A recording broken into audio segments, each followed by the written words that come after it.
Conheçamos e prossigamos em conhecer ao Senhor. Oséias, capítulo 6, versículo 3, parte 2, a missão. Conhecimento de Deus, conhecimento acerca de Deus. A importância, o valor, a riqueza deste conhecimento. É o que nós vamos falar hoje. Oséias capítulo 6, versículo 3, escreve o profeta: então conheçamos e prossigamos em conhecer ao Senhor. Conheçamos e prossigamos em conhecer ao Senhor.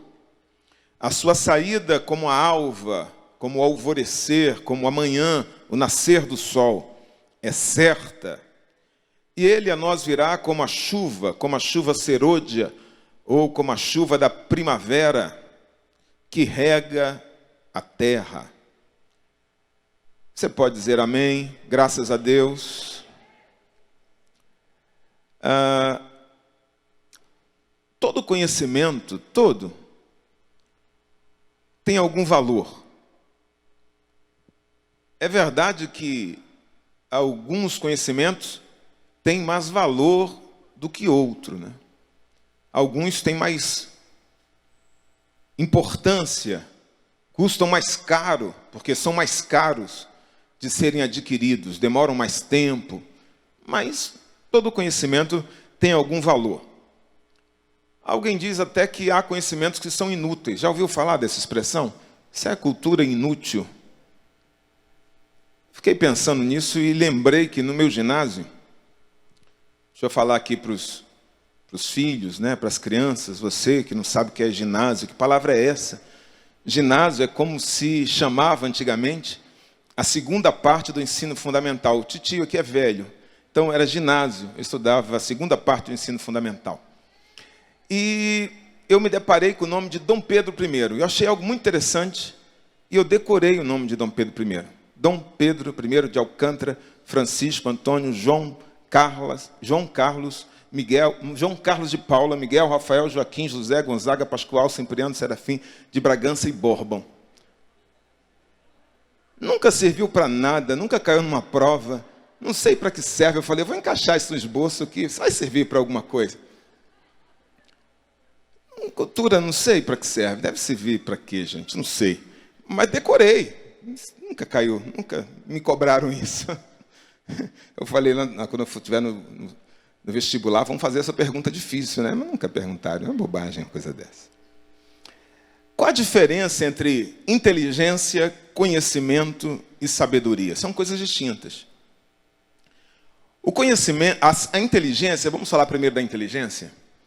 A inteligência é a capacidade que alguém tem de aprender, de adquirir um conhecimento. É uma ferramenta, é a pá que você adquire algo. Isso é conhecimento.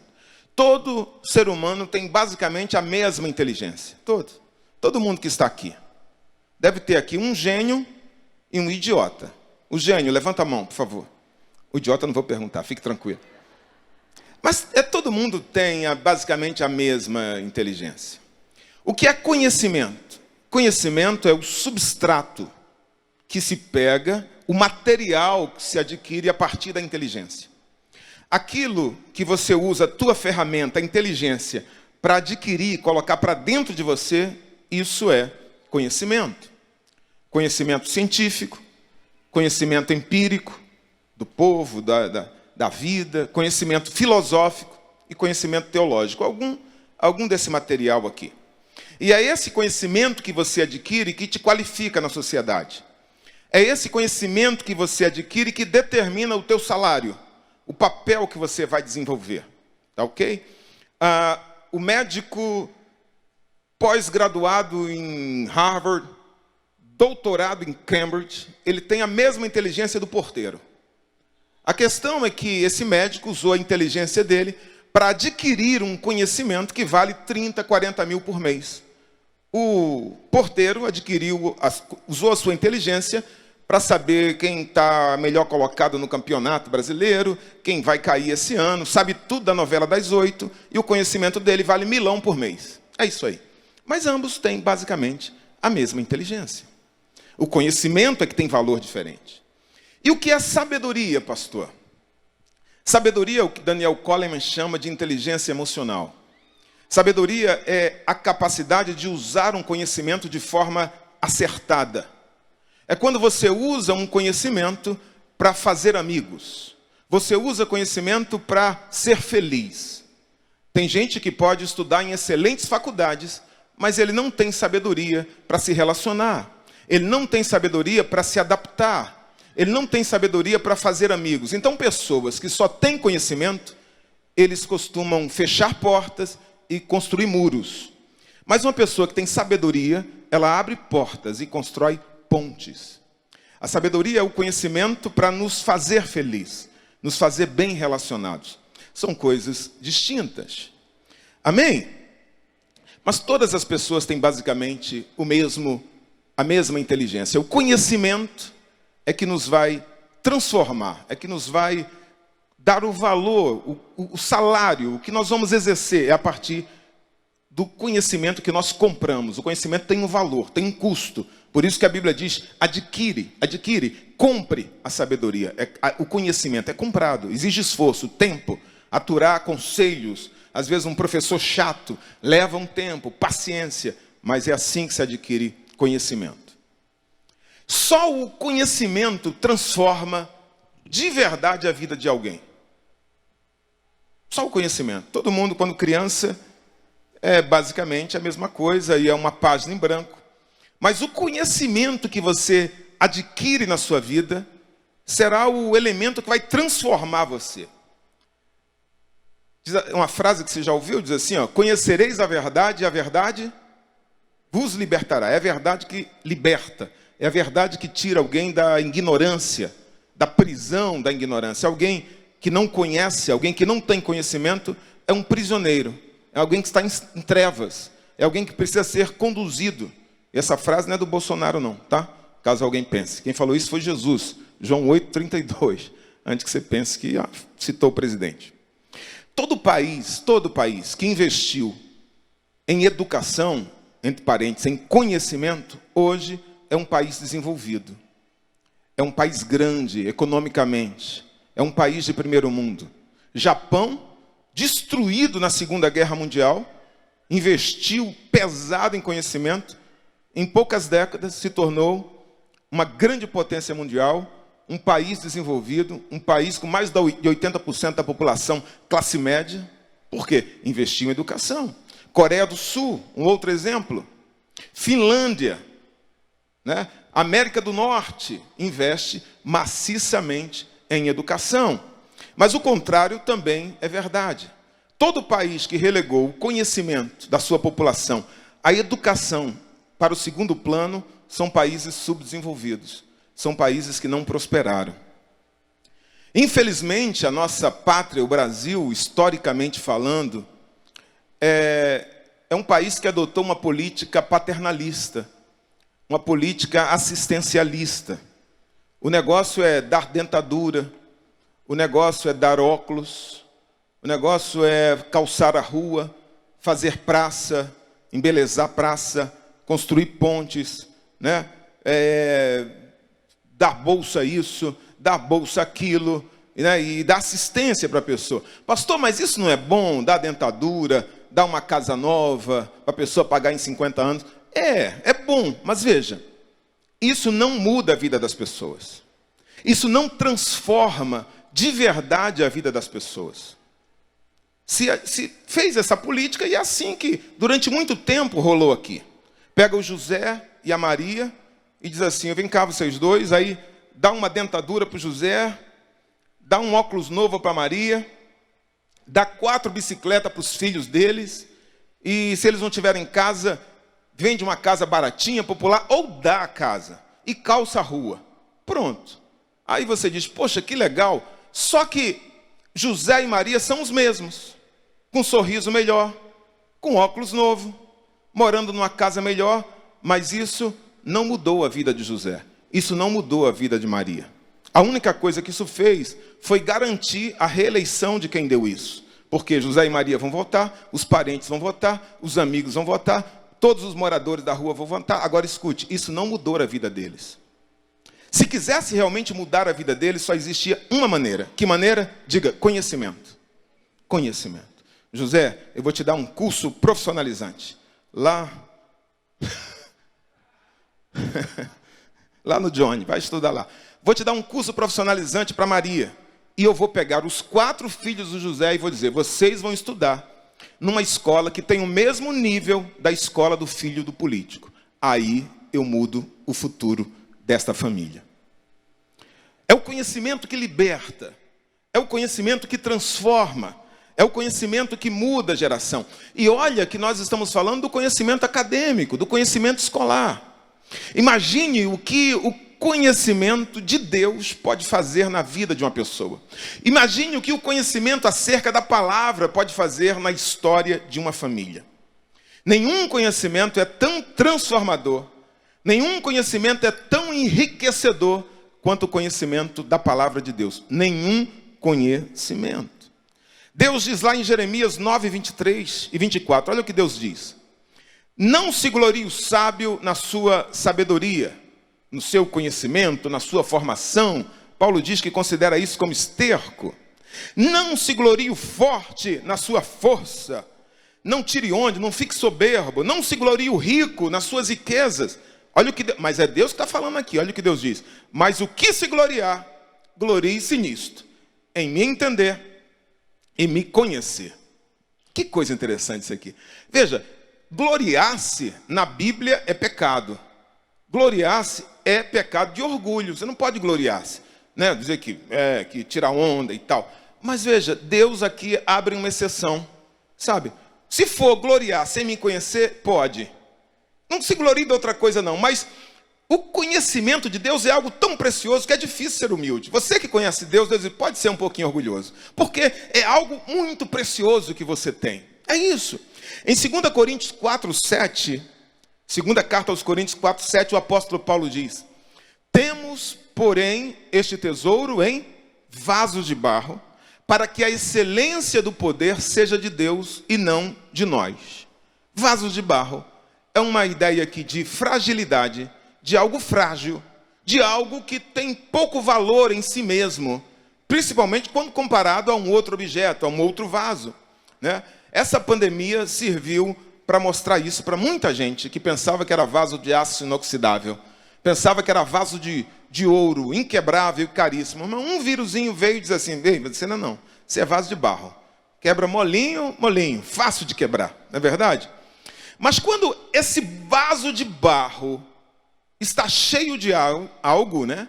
O seu conteúdo determina um outro valor para ele. Porque uma coisa é um vaso vazio, né? Outra coisa é um vaso cheio de água, quando você está com sede. Outra coisa é um vaso cheio de prata, é caro. Outra coisa é um vaso cheio de arroz, é mais caro ainda. Não. Agora, veja, é um vaso cheio de tesouro. Paulo está dizendo, você é um vaso de barro, é verdade. Mas dentro de você tem algo valiosíssimo, tem algo precioso. Pastor, que tesouro é esse? O versículo anterior responde, diga, a Bíblia responde. Um versículo antes, segunda carta de Paulo aos Coríntios 4, 6. Porque Deus, que disse, das trevas resplandecesse a luz, é quem resplandeceu em vossos corações, para iluminação do conhecimento da glória de Deus na face de Jesus Cristo. Paulo está dizendo, este é o tesouro. E eu quero afirmar que é o maior tesouro que você pode conter em si. Qual, pastor? O conhecimento da glória de Deus na face de Cristo. É isso que Deus está falando em Jeremias. Disso você pode gloriar-se. Nada pode ser mais transformador. Nada pode ser mais enriquecedor para a sua alma, para o seu espírito, do que o conhecimento da palavra. Por quê, pastor? Porque todo conhecimento humano, por mais valioso que seja, por mais caro que seja, escute, é limitado em seus benefícios. Todo. Você pode estudar ciência, você pode estudar música, você pode estudar filosofia, você pode estudar matemática, história. Nada disso se compara a esse tesouro, que é o tesouro da palavra. A ciência médica, por exemplo, a médica científica, é algo que, no último século, experimentou um desenvolvimento histórico. Nunca na história humana, a ciência médica, médica científica, desenvolveu no mesmo nível que nesses últimos 100 anos. Nunca na história. Novos remédios, novos tratamentos, não é isso, doutora Carol? Está ali. Nunca. Então, por causa disso, o que é que aconteceu? A longevidade, né, a expectativa de vida aumentou muito. Todo mundo que está aqui, né, o obreiro ali passou por um cateterismo ali, né? O coração está novo, Jesus, glória a Deus, está todo desobstruído, certinho. Veja, tratamentos que hoje existem não existiam anos atrás, né? Hoje a capacidade de diagnosticar algo, de tratar algo, medicamento. Às vezes a pessoa toma 20 remédios por dia, mas vive até os 90 e tal. Porque a indústria farmacêutica, médica, se desenvolveu. Há 100 anos atrás, em 1920, as pessoas viviam até os 50 anos, em média, sabia disso? 50 anos. Quando eu era criança, uma senhora de 50 anos era bem vozinha já, né? Coquinho. Hoje não, hoje a mulher de 50, muitas, né? Você nem parece, meu Deus. Né? Homens também, né? A longevidade, a expectativa de vida. Hoje, 75 não é algo tão raro. Então, se aumentou muito a expectativa de vida. Então, em 100 anos, com todo o avanço tecnológico, com todo o estudo, todo o conhecimento sobre qualidade de vida, o homem, a medicina, a ciência, conseguiu 25 anos. 25 anos, veja. Mas com todo esse conhecimento, toda a ciência moderna, nada muito além disso. Não há nenhum estudo que essa expectativa de vida vai aumentar muito nos últimos anos. Agora, pastor, e o conhecimento de Deus? Aumenta a expectativa de vida em quanto tempo? 20 anos? Diga, mais. 30 anos? Diga, muito mais. Veja o que Jesus diz em João 17,3. Ele diz, a vida eterna é esta, que te conheçam a ti só, como único Deus verdadeiro, e a Jesus Cristo, a quem tu enviaste. O conhecimento de Deus e de Jesus Cristo, a quem Deus enviou, não me acrescenta 20 anos, não me acrescenta 30 anos. É o único conhecimento que me dá a vida eterna. Amém? Saber fórmula matemática, estudar ciência, ler livros, isso não vai te dar a vida eterna. Agora, o conhecimento acerca de Deus, isso te dá vida eterna. O conhecimento da palavra é o único conhecimento que nos habilita a vencer os nossos inimigos espirituais. Nenhum conhecimento nos lava, nos purifica, nos faz vencer o pecado, nos faz vencer o diabo. Oséias 4:6, já foi citado aqui, diz, o meu povo foi destruído porque lhe faltou oração, poder, é isso? Lhe faltou dinheiro, lhe faltou o quê? Conhecimento. Pode ter certeza que Oséias não está falando aqui do conhecimento científico, porque o Satanás não teme a segunda lei de Newton. Ele não teme a fórmula da teoria da relatividade. Satanás não tem medo disso. Oséias não está falando aqui de conhecimento filosófico, porque para o mundo espiritual isso é perfumaria. O profeta está falando do conhecimento da palavra de Deus, porque só esse conhecimento pode vencer o diabo e seus anjos. Só esse. Tem um monte de sabichão aí que desdenha da palavra, que desdenha do conhecimento da palavra, que critica a Bíblia. Sabe? Não, esse conhecimento não tem importância, isso aí é coisa de gente pobre, de gente ignorante, despreza a existência do diabo.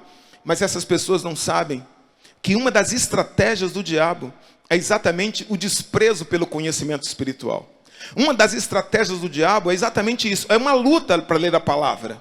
É cansativo, é luta espiritual, dá sono. Então tem pessoas que desprezam a existência de Satanás. Satanás não existe, mas essa é uma corrente exatamente soprada por Satanás. Porque quando as pessoas desprezam a existência dele, quando as pessoas não atentam para a importância do conhecimento da palavra, então elas não se preparam para lidar com um inimigo sabe, cheio de ardil, cheio de artimanha, um inimigo maldoso, poderoso que é Satanás. Infelizmente, muitas pessoas, um dia terão uma surpresa muito desagradável. Verão que a existência do diabo, do inferno, não é fantasia, não é ficção, não é conto de carochinha. Esta é uma realidade, não é uma história de terror para amedrontar crianças. Esta é uma verdade. E essas pessoas têm verdade como mentira, e mentira, algo ilusório, passageiro, como verdade. Por favor, crente, por favor, você, meu irmão, ensine isso a seus filhos.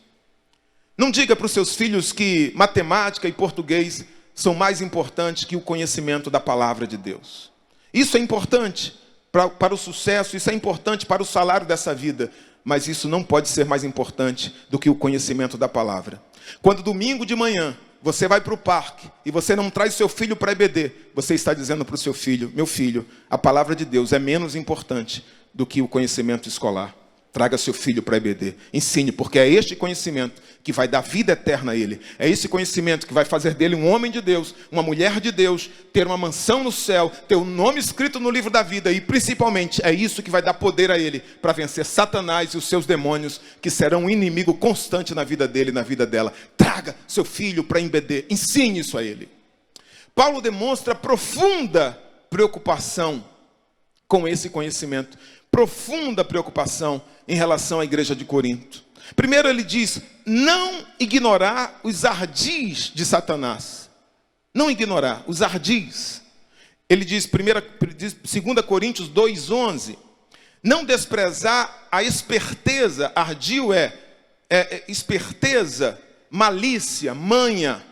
Satanás é assim, tem malicioso. Ele usa a própria verdade para enganar, como ele fez com Jesus no deserto, a própria palavra. Ele não é um Zé Bobão, ele tem profunda habilidade para enganar, para iludir. Satanás assim: olha, eu não desprezo os ardis, a malícia, a capacidade de Satanás de enganar. E só a palavra, irmãos, nos previne contra isso, nos dá capacidade de identificar esses ardis. No capítulo 11 da segunda carta aos Coríntios, versículo 3, ele diz: temo que, assim como a serpente enganou a Eva, com a sua astúcia, assim também sejam, de alguma maneira, corrompidos os vossos entendimentos e se apartem da simplicidade e da pureza que há em Cristo. Ele lembra da pessoa de Eva e ele lembra de como a serpente enganou Eva. Enganou, amém. Pôs em dúvida a palavra de Deus, fez pergunta a ela e ela não tinha certeza do que Deus tinha dito. Ela se enganou, Deus disse uma coisa, ela acrescentou algo que Deus tinha falado, ela foi enganada. É isso que Paulo está falando, ela foi enganada. Veja que a preocupação do apóstolo Paulo é real. Ele diz assim: temo, igreja de Corinto, eu temo que Satanás engane vocês da mesma forma como enganou Eva. Eva caiu, sabe, na lábia da serpente. Por quê, pastor? Porque não tinha decorado, não tinha absorvido, não tinha aprendido a palavra de Deus. Quando ela foi questionada, ela titubeou, ela disse algo que Deus não tinha dito, e aí ela caiu.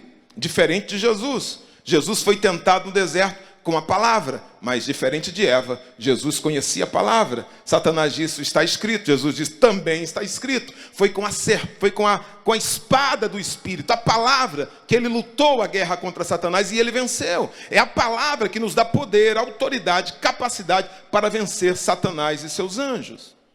Há 3 coisas importantíssimas sobre o conhecimento de Deus que eu preciso de falar. 3 coisas importantes. Primeira, não basta ler a Bíblia e achar que conhece Deus. Não. Se você decorar a Bíblia, isso não vai fazer de você necessariamente um conhecedor de Deus. Para conhecer Deus é preciso caminhar com Ele, como Enoque. É preciso andar com Ele. É preciso viver um relacionamento com Ele. É preciso chamar Deus para fazer parte do seu dia a dia. É preciso chamar Deus para fazer parte do seu cotidiano, fazer parte das suas prioridades, dos seus sonhos, da sua família. Chame Deus.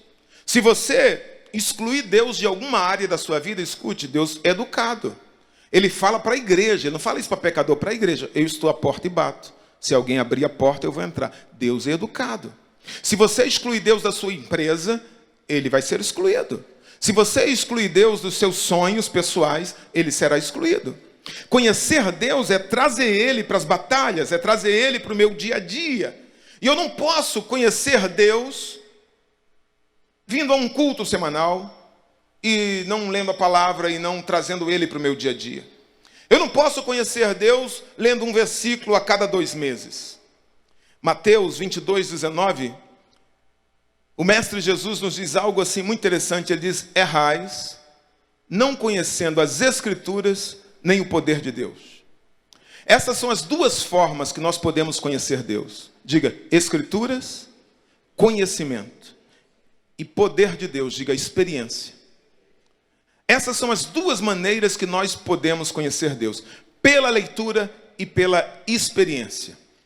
Jó, depois de passar por toda aquela luta, depois de ser provado em todas as áreas de sua vida, ele chega ao final do seu livro e ele declara humildemente, capítulo 42:5, ele diz: antes eu te conhecia de ouvir falar, ou eu poderia dizer, te conhecia só de ler, eu te conhecia só da leitura, só do livro. Aí depois ele diz: mas agora eu vejo com os meus próprios olhos. A experiência, diz assim, eu agora tive uma experiência com o Senhor. É desse conhecimento que o profeta Oséias está falando. Oséias não está falando de um conhecimento teórico, ele está falando de um conhecimento que pode ser aprofundado na caminhada. Você é crente há quanto tempo, meu irmão? De que maneira a sua vida tem sido aprofundada no conhecimento?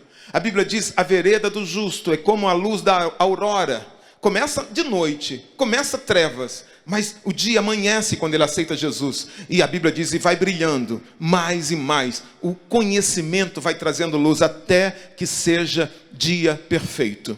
É triste quando você vê um crente com anos de estrada, que ele não cresceu em conhecimento. Por isso que Oséias diz: conheçamos e prossigamos. Não conheça Deus no momento, no encontro. Pastor, fui num encontro tremendo, pronto, conheci Deus e volta à vida. Não, prossiga em conhecer. Que isso seja um conhecimento progressivo, adquirido durante a caminhada. Tem uma história muito interessante que eu ouvi na minha adolescência, eu nunca mais me esqueci dessa história. 2 pastores foram convidados para recitar o Salmo 23 perante uma plateia. Então chega o primeiro pastor, e muito bem vestido, muito distinto, muito educado, e ele começa a ler o Salmo 23, e ele lê com uma perfeição, com uma clareza, né, uma eloquência, cada vírgula, cada R, cada S, sabendo a hora de baixar a voz, a hora de acelerar, a hora de aumentar o tom. Quando ele terminou de ler o Salmo 23, a plateia estava de pé, eufórica, aplaudindo. Leu muito bem, parabéns, declamou o Salmo muito bem. Já o segundo pastor era bem diferente. Ele não estava vestido assim de forma tão elegante, né? Educado, mais simples. Começou a ler o Salmo 23 com extrema simplicidade. Comeu alguns S's, engoliu alguns R's, né? Mas desprezou algumas vírgulas, mas leu o Salmo. Quando ele terminou, ninguém estava de pé. Ninguém estava aplaudindo euforicamente.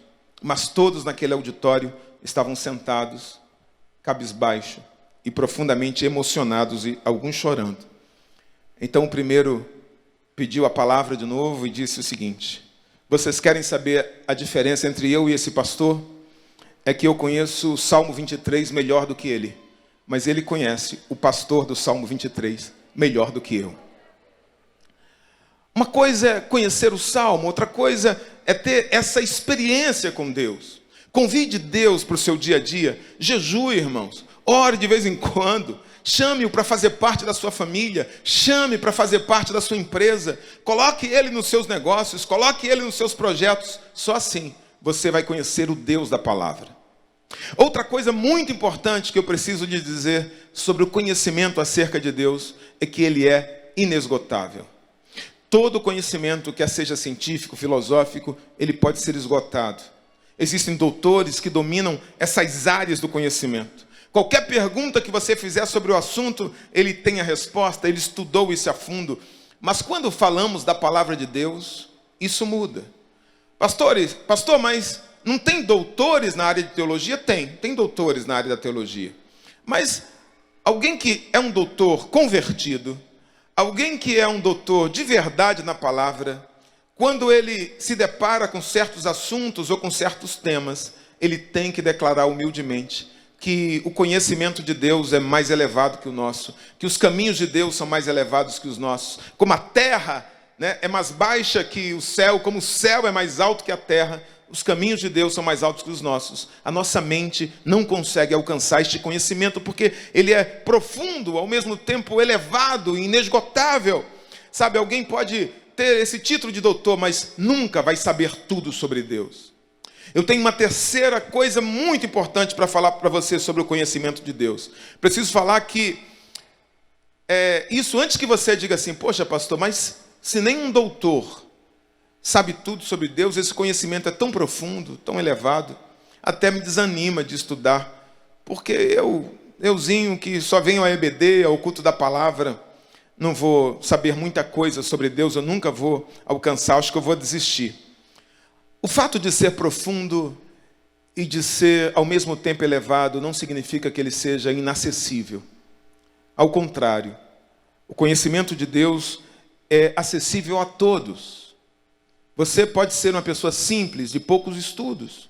Tem gente que não tem o conhecimento acadêmico, mas pela operação do Espírito, pela vida de oração, tem uma inteligência espiritual. Não sei se você conheceu algum pastor assim, algum pregador. Tem pouco estudo.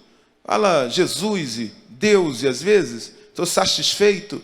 Mas é uma pessoa que, pela palavra, pela mente iluminada pela palavra, tem uma inteligência, uma sabedoria, um conhecimento acerca de Deus e das coisas de Deus, que o doutor, aquele doutor pós-graduado lá em Harvard, não sonha em ter. Sabe, porque esse conhecimento é um conhecimento que é iluminado pelo Espírito, por uma vida convertida. E o próprio Deus, ele quer se revelar para você. O próprio Deus quer que você o conheça. E ele quer tanto isso que ele tomou algumas providências. Primeiro, Deus assinou toda a criação. Se você é uma pessoa que crê em Deus, você tem facilidade para ver Deus na criação. Eu vejo Deus no mar, meu irmão. Na imensidão do mar, no barulho do mar, as ondas. Eu vejo Deus numa montanha gigantesca. Eu vejo Deus numa chuva intensa. Eu vejo Deus, às vezes, nas mãos de uma criança, no sorriso, no pezinho delicado. Você vê Deus na criação. Existem paisagens que você olha e diz assim, gente, as asas de uma borboleta, as asas de uma formiga, um vento forte. Você diz, como é que a pessoa não crê em Deus? Tem que ter muita força de vontade, tem que endurecer o coração para você olhar, às vezes, uma paisagem e você dizer assim, isso é obra do acaso. O Salmo 19, ele diz que os céus declaram a glória de Deus, o firmamento anuncia as obras de suas mãos, um dia faz declaração a outro dia, uma noite revela conhecimento a outra noite, sem palavra, mas ouve-se a voz. Deus assinou a criação. Deus queria se revelar e ele criou algo tão belo que quando você olha para a criação, você vê um Deus poderoso e sábio. Um Deus, a criação revela a grandeza de Deus, o poder de Deus e a sabedoria de Deus. A pessoa tem que não querer acreditar, sabe? Um ateu disse para a rainha da Inglaterra, eu sou o único na Inglaterra que não crê em Deus. Eu não vou para o culto domingo pela manhã, eu não adoro a Deus, eu não creio, porque eu não encontro razões científicas, provas para crer em Deus. A rainha falou, não, você não é o único na Inglaterra que não adora a Deus. Aí ele falou, tem outros ateus? E tem outras pessoas que não louvam a Deus como eu? Eu falei, não tem. Você vai ali no estábulo e o estábulo está cheio de seres que também não adoram a Deus assim, não vão para o culto. Ele falou, a senhora está me comparando ao cavalo? Ela falou, de forma alguma. Os cavalos não adoram, porque eles não têm a capacidade de perceber, de entender o que você tem. A segunda providência que Deus tomou é que Deus colocou dentro de nós o desejo de conhecê-lo. Isso não vem de você não, irmão. Isso vem de Deus. Deus colocou na nossa matriz, Deus colocou no nosso espírito o desejo de conhecê-lo. Você tem na parte imaterial alma e espírito. A alma são os sentimentos, a vontade, a inteligência. Todo animal tem vontade, inteligência, instintiva e sentimento. Mas você tem algo que os animais não têm, se chama espírito. O espírito é caracterizado por duas coisas: espiritualidade e consciência.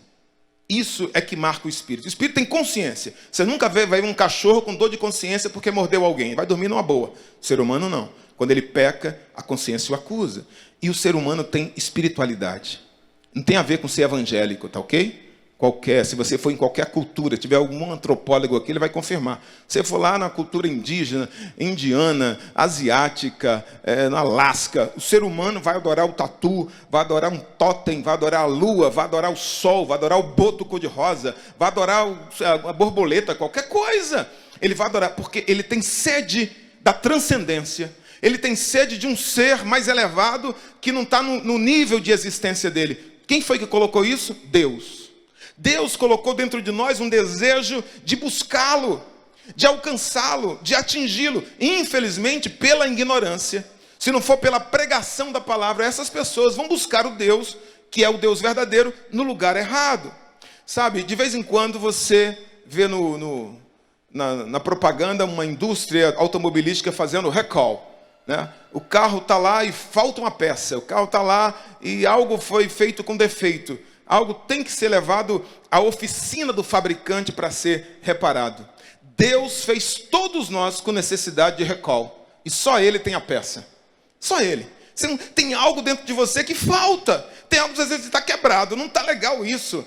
Dinheiro, mulher ou homem, cigarro, bebida, noitada. Você vai, aquele momento, mas depois falta a peça. Depois tem algo aqui que não está certo. Só o fabricante, só aquele que construiu tem o poder de restaurar, de completar, de dar sentido. Por isso que Deus colocou dentro de todo homem esse vazio, que só Ele tem a peça que completa. O Criador fez isso, a fim de que nós possamos buscá-lo e achá-lo. E Ele quer ser achado por nós, amém? Ele disse para Jeremias: Jeremias, clama-me, e eu vou responder a você coisas grandes e firmes que você não sabe. Deus quer ser achado por você.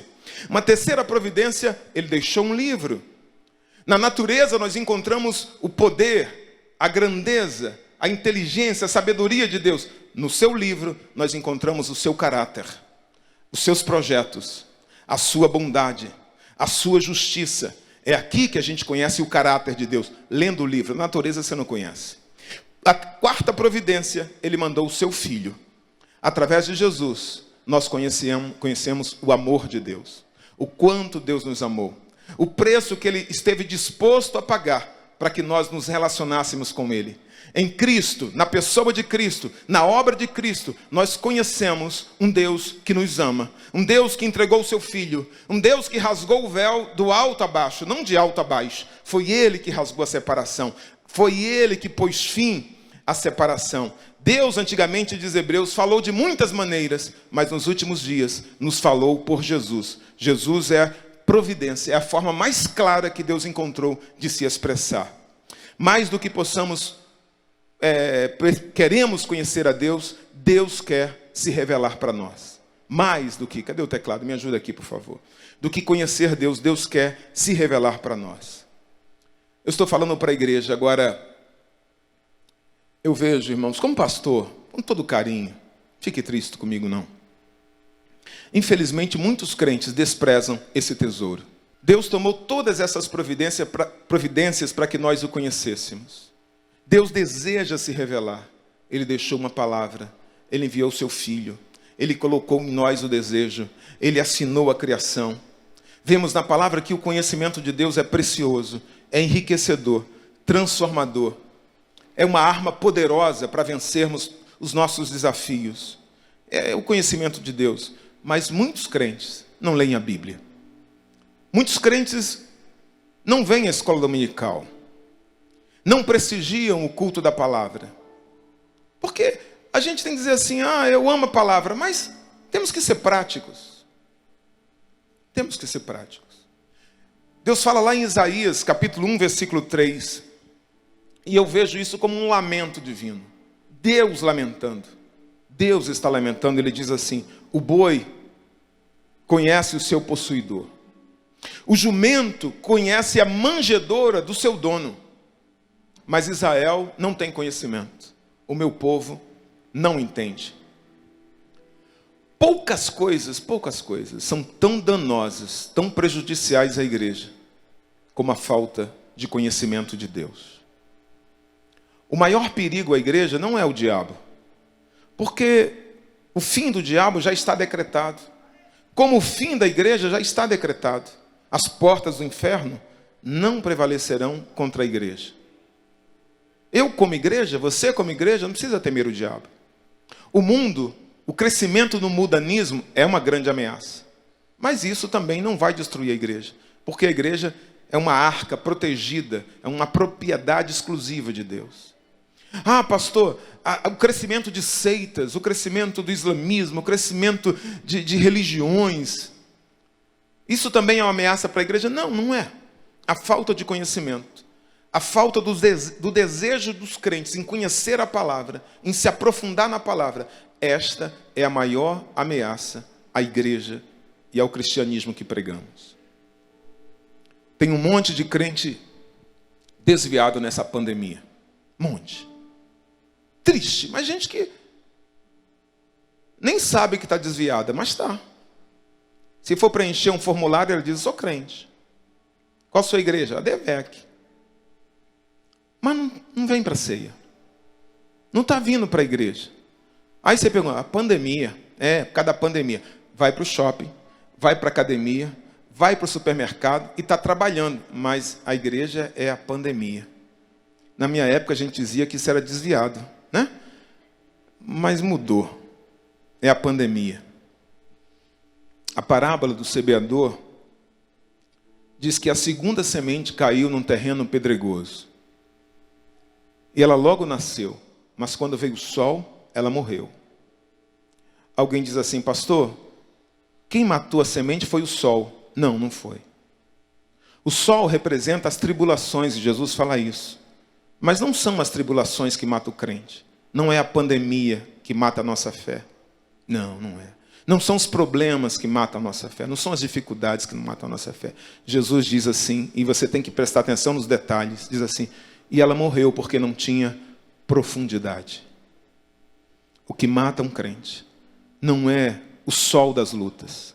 O que mata um crente é a falta de profundidade. É a superficialidade na vida cristã.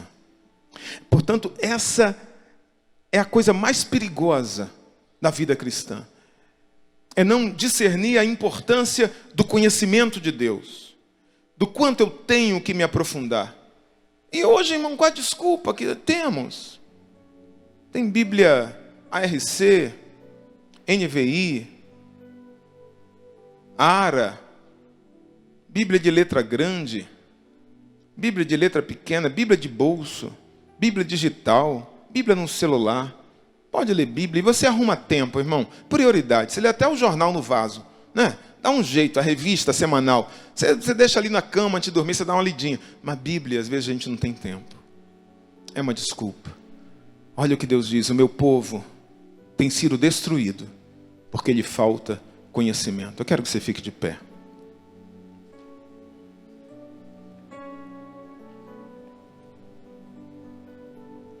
Amós escreve, Amós diz: nos últimos dias haverá fome e pão, fome e sede, fome e sede. Não fome de pão, nem sede de água, mas fome e sede da palavra.